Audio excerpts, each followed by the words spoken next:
Dokumen pengadilan baru melibatkan Taylor Swift dalam konflik hukum antara Blake Lively dan Justin Baldoni, mengungkap pesan pribadi yang diduga terkait Swift. Bisa saja mendukung Lively atau diam saja saat kontroversi muncul. Pesan-pesan itu hanya sebagian kecil dari banyak bukti lain, seperti kesaksian saksi dan reaksi pribadi. Semuanya berasal dari orang-orang yang berada di pusat pertarungan ini, dan kami akan menguraikannya untuk Anda sekarang juga. Selamat datang di Sidebar, dipersembahkan oleh Law and Crime.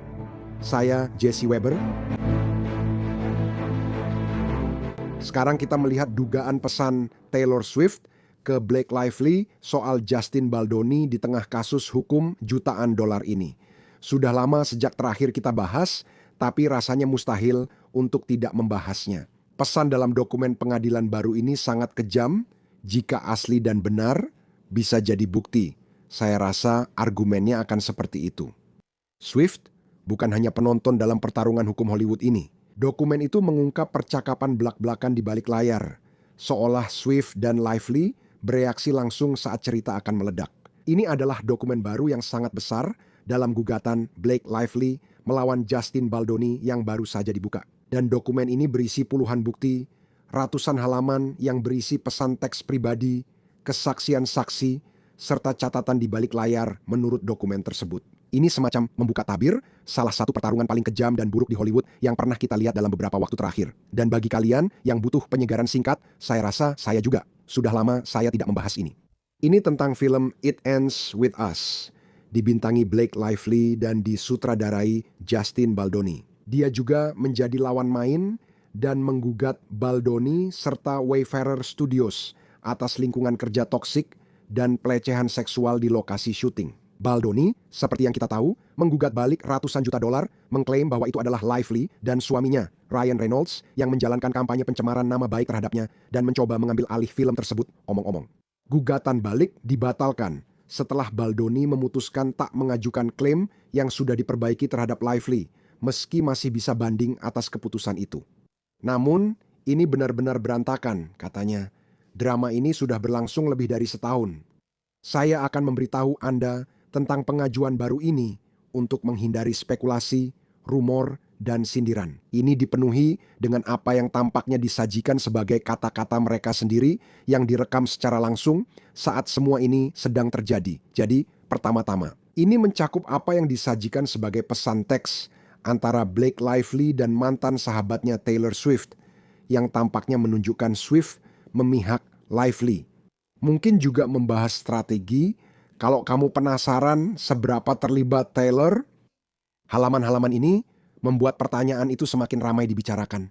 Dokumen itu juga memuat pesan pribadi Justin Baldoni kepada teman-temannya seperti Rainn Wilson, di mana ia diduga menceritakan pertemuan mendadak dengan Lively dan Ryan Reynolds yang membuatnya, kutip, lumpuh secara emosional. Kesaksian saksi menyebut Ryan Reynolds diduga membentak Baldoni dalam pertemuan lebih dari 5 jam. Masih banyak lagi yang harus dibahas di sini, dan kami akan membahas semuanya untuk Anda halaman demi halaman, sebanyak mungkin yang kami bisa. Kami tidak bisa membuat sidebar selama 3 jam di sini, jadi kita harus atur suasana dulu.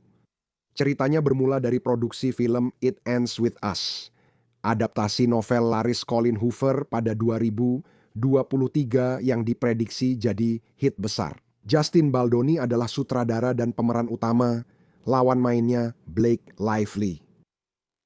Tapi menurut gugatan, menurut dokumen hukum, hampir sejak awal sudah ada ketegangan.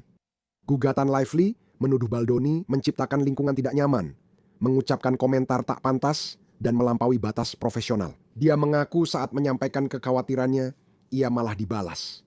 Pihak Baldoni menceritakan kisah yang sama sekali berbeda, karena dalam gugatan baliknya yang sekarang sudah dibatalkan, dia mengklaim bahwa Lively adalah seorang diva yang mencoba mengambil alih kendali kreatif, menulis ulang naskah, mengubah kostum, dan membuat tuntutan yang tidak masuk akal. Dia menuduh Lively dan suaminya, Ryan Reynolds, menjalankan kampanye fitnah terkoordinasi untuk merusak reputasinya dan memaksanya keluar dari proyeknya sendiri. Perang ini pun berpindah dari balik layar ke pusat perhatian pada akhir 2024. Artikel New York Times merinci tuduhan kampanye balasan terhadap Lively yang disebut diatur tim Baldoni. Artikel itu jadi inti pertarungan hukum ini, lalu muncul gugatan-gugatan, benar, Lively, Baldoni digugat atas pelecehan dan lingkungan kerja buruk, lalu ia balik menggugat pencemaran nama baik, pemerasan, dan menuntut 400 juta dolar. Gugatan balik itu, seperti yang saya sebutkan, kemudian dibatalkan setelah dia dilaporkan memilih untuk tidak mengubah klaimnya, meskipun dia masih memiliki hak untuk banding. Yang tersisa hanya gugatan asli dari Lively, yang kini menuju persidangan. Itulah posisi kita sebelumnya. Kebuntuan pahit dengan narasi saling bertentangan, dan semua itu masih berlanjut akibat kejadian baru saja. Berkas baru yang baru saja dibuka ini bukan hanya argumen hukum, tapi juga apa yang akan diklaim masing-masing pihak sebagai bukti mentah dan langsung, seperti pesan teks, email, reaksi pribadi saat perseteruan ini terjadi secara langsung. Apa gugatan yang berlangsung dan apa yang dipertaruhkan saat ini? Gugatan Blake Lively masih berjalan dan akan disidangkan. Minggu ini, hakim membuka banyak dokumen yang sebelumnya diajukan secara tertutup. Dokumen baru ini memberi detail spesifik yang dipakai tim hukum Lively membangun kasus, sementara tim Baldoni berusaha membantahnya. Perlu dicatat, bukti ini juga masih diperdebatkan. Agen bakat Baldoni, WMI, mengajukan permohonan agar semua pesan tetap tertutup dan tidak ada yang melihatnya. Mereka berargumen bahwa pesan-pesan itu bersifat pribadi, tidak relevan secara hukum, namun hakim tampaknya tidak setuju dan mengizinkan pesan-pesan itu dibuka. Sekarang dunia bisa melihatnya, dan sudah ada penolakan terhadap cara penyajiannya. Ngomong-ngomong, seorang sumber yang dekat dengan Lively membantah narasi Baldoni tentang kronologi kejadian. Sumber tersebut mengklaim pesan-pesan yang dipermasalahkan, termasuk soal pertemuan mendadak, muncul setelah Lively menjelaskan masalah serius di lokasi syuting dan lebih dari selusin perlindungan keselamatan telah disepakati. Secara tertulis, Lively diduga menanggapi dengan menunjukkan percakapan tertanggal 5 Desember 2024. Menurut dokumen itu, Swift mengirim tangkapan layar artikel Baldoni ke Lively dengan pesan ini. Kutipan, "Aku rasa lebah ini tahu sesuatu akan terjadi karena dia sudah mengeluarkan biola kecilnya sekarang." Lively diduga menanggapi, "Bukan, dia hanya punya tim. Ya, dia, humasnya Jennifer Abel dan tim komunikasinya di studio." Pesan Swift berikutnya, menurut dokumen itu, adalah dia harus dikalahkan dengan kata-katanya sendiri. Lively diduga membalas. Semua orang ikut campur sebelum dia membalas pesan, menulis email, atau potong rambut. Gila, semua terlibat. Dokumen itu juga menampilkan pesan teks dari Lively yang bertuliskan, "Ya, saya sebenarnya berpikir ini penting.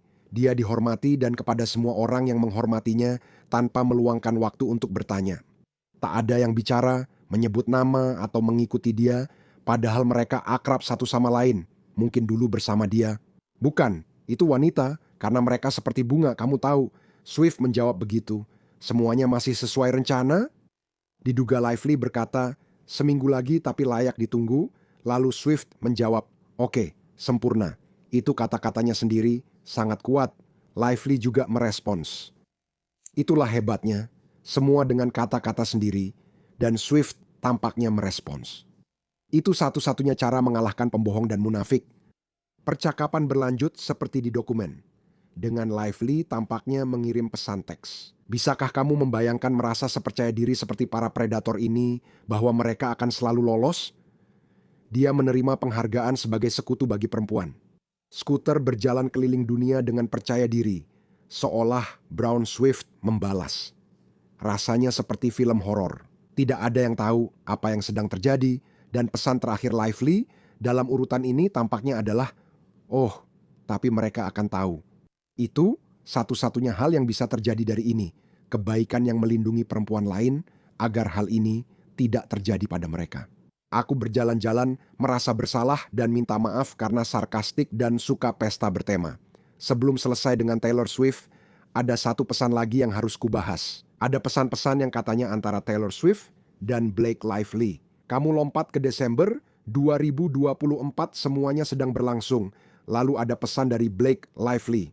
"Hai, cuma mau cek kabarmu." Sebenarnya aku tak perlu bertanya, tapi aku merasa harus. "Semuanya baik-baik saja?" Taylor membalas, maksudku ada pesan lebih panjang, tapi Taylor bilang, "Enggak, kamu enggak salah. Bukan masalah besar. Aku hanya kelelahan dan beberapa bulan terakhir, aku merasa cara bicaramu padaku sedikit berubah. Memang ada banyak soal Justin, tapi aku sudah pernah mengalami ini dan tahu betapa melelahkannya. Aku merasa tidak enak membicarakan ini, walau maksud pesan-pesanmu baik, tapi beberapa pesan terakhirmu. Rasanya seperti membaca email massal perusahaan ke 200 karyawan. Kamu menyebut kata kita sekitar 18 kali dan rasanya sangat tidak enak untuk dengan cara apapun mengkritik cara kamu memproses apa yang sudah kamu lalui. Tapi aku agak rindu temanku yang lucu, sedikit gelap, dan berbicara dengan normal, yang berbicara padaku sebagai dirinya sendiri. Bukan seperti satu kesatuan jamak.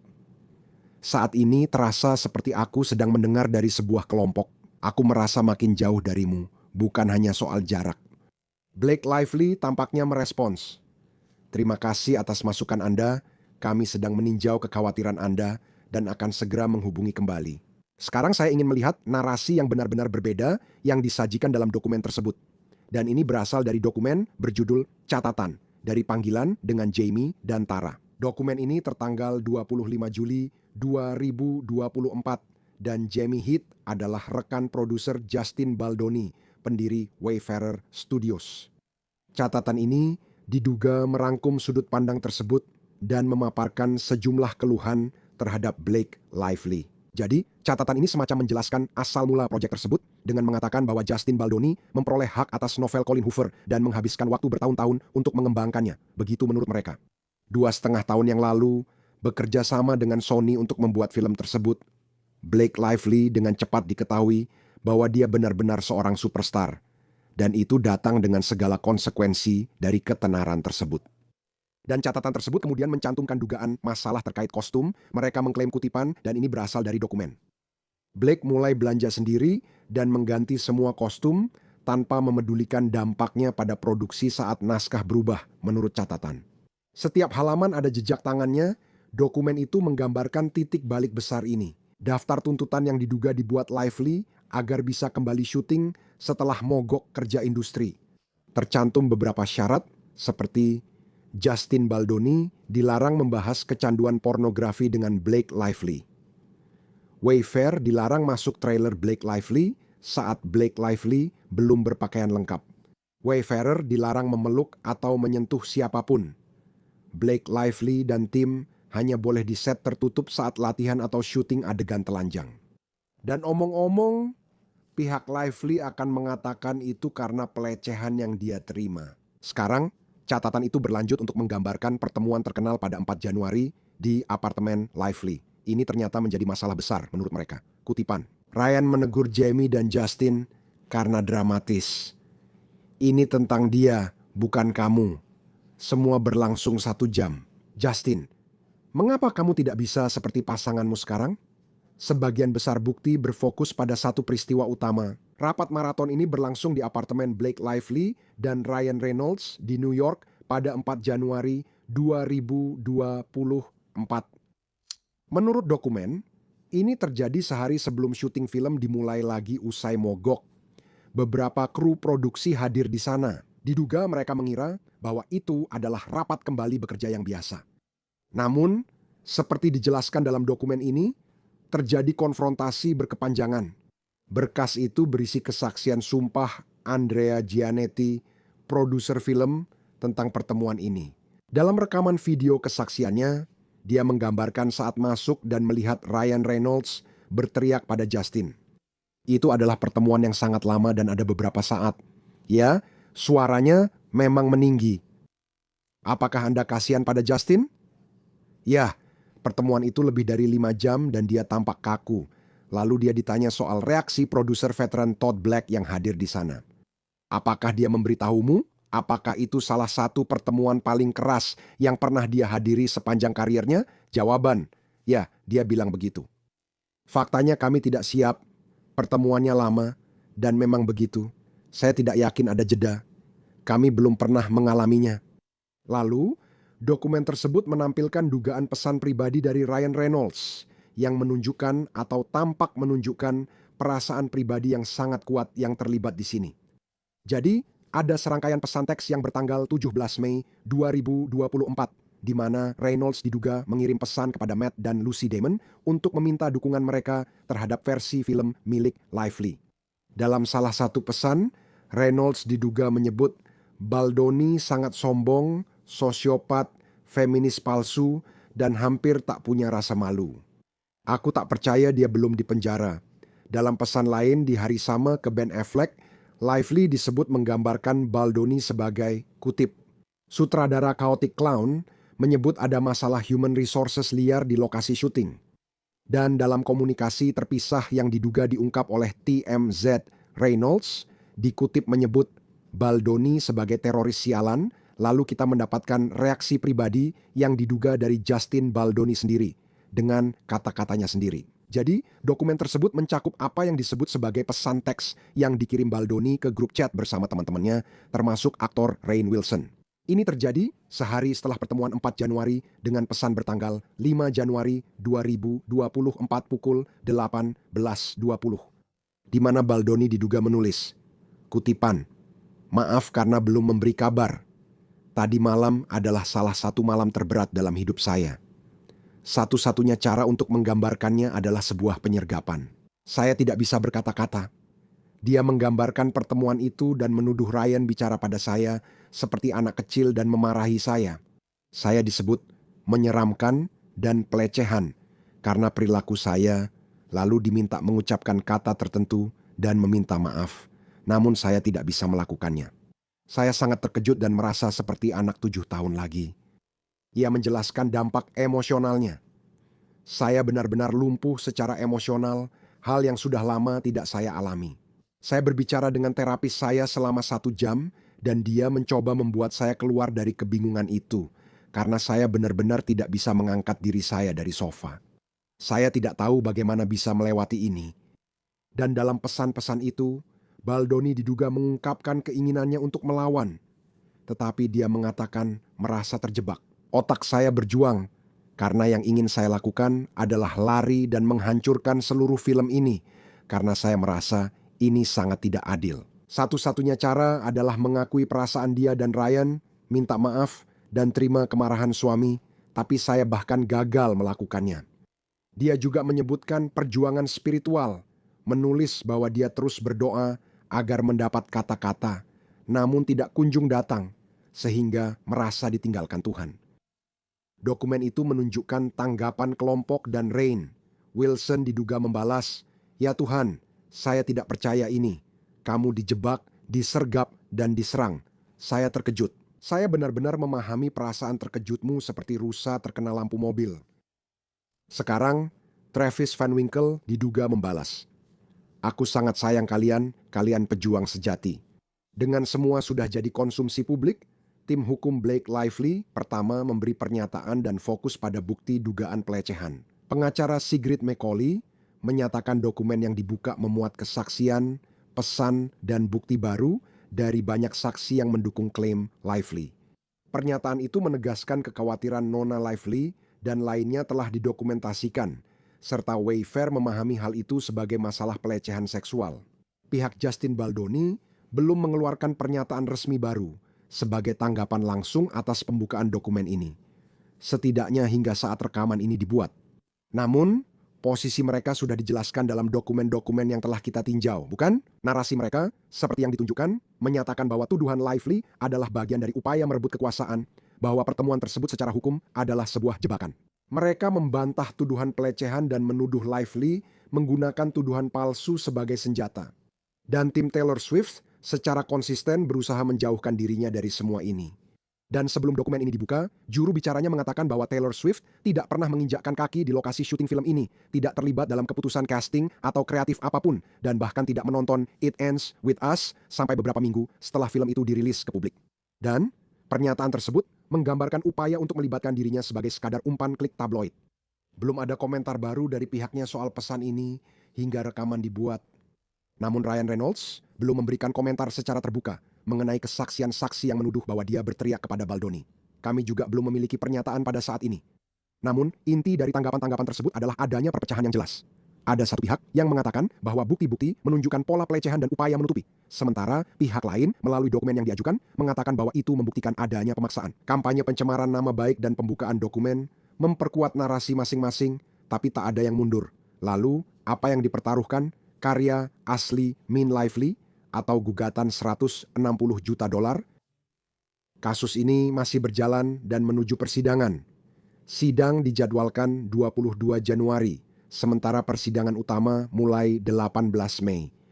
Namun, saya akan memberitahu Anda, seperti banyak kasus profil tinggi lainnya, jadwal itu bisa berubah, bahkan mungkin ada penyelesaian di luar pengadilan, kita lihat saja nanti. Itu saja yang bisa kami sampaikan di Sidebar. Terima kasih banyak sudah bergabung bersama kami. Seperti biasa, jangan lupa berlangganan di YouTube, Apple Podcast, Spotify, atau dimanapun Anda mendapatkan podcast Anda. Omong-omong, Anda juga bisa mengikuti kami di Peacock milik National Broadcasting Company. Kami punya episode-episode di sana. Untuk mengikuti saya, cek di X, Instagram, dan tonton acara News Nation saya, Jesse Weber Live.